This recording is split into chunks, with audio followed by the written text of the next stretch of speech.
ChatGPT lance son agent autonome, c'est pas une blague, il est là. On l'a peut-être pas encore tous sur nos installations de ChatGPT, mais il va arriver d'ici quelques heures à quelques jours. Mais ce qui est intéressant, ce n'est pas tellement ce qu'il fait, mais ce qu'il ne fait pas. Je vous explique. Le ChatGPT agent, c'est le successeur de Operator, dont vous avez peut-être déjà entendu parler. Cet agent ne tourne pas directement dans l'application, dans le site GPT, mais en fait, il va être exécuté dans un environnement qui est en gros un ordinateur Linux dans le cloud et va pouvoir réaliser des tâches là, c'est-à-dire par exemple des PowerPoint, des fichiers Excel et également surfer sur Internet. Il va pouvoir remplir des formulaires, mener des actions spécifiques sur Internet pour vous, je sais pas moi, récupérer des adresses email, répondre à tous vos mails, peut-être travailler sur votre CRM. En fait, ce que pourrait faire un humain, il va pouvoir le faire. Il prend le contrôle de la souris et du clavier et il se débrouille. Donc c'est très très bien et c'est peut-être révolutionnaire. Je ne l'ai pas testé, mais c'est peut-être révolutionnaire.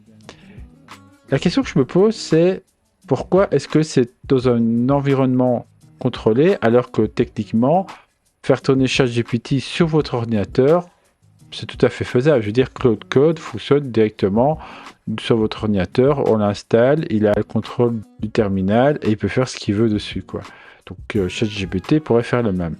C'est un peu plus compliqué. Pas compliqué à faire, mais compliqué à lancer aujourd'hui. Pourquoi? Parce que en fait, vous avez déjà entendu parler quand même des problèmes qu'il y a eu, des problèmes d'alignement des modèles. Alors Claude en parle beaucoup, mais les problèmes sont à peu près partout. C'est-à-dire qu'un agent qui serait autonome sur votre ordinateur, qui aurait accès à toutes vos données, vos emails et compagnie, pourrait se permettre de faire des choses sans votre accord pour des raisons de sauvegarde la plupart du temps. Par exemple, si vous échangez avec vos amis sur le fait que vous voudriez changer d'agent autonome parce que vous n'êtes pas satisfait de celui-là et vous voudriez passer sur un autre, il pourrait prendre le contrôle de votre ordinateur et envoyer des mails à votre place pour vous poser des problèmes.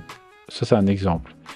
Donc vous voyez bien que ça peut être assez problématique. Donc en fait, pourquoi OpenAI lance un agent IA comme ça, un agent autonome sur ChatGPT maintenant, alors qu'en fait on n'est pas certain de savoir si ils sont fiables, s'ils ne sont pas dangereux?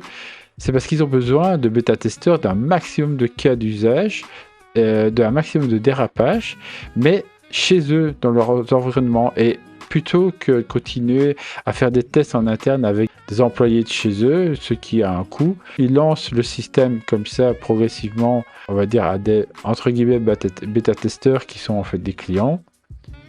Et ils vont pouvoir se casser les dents dessus, se retrouver face à ces problématiques, et comme ça, OpenAI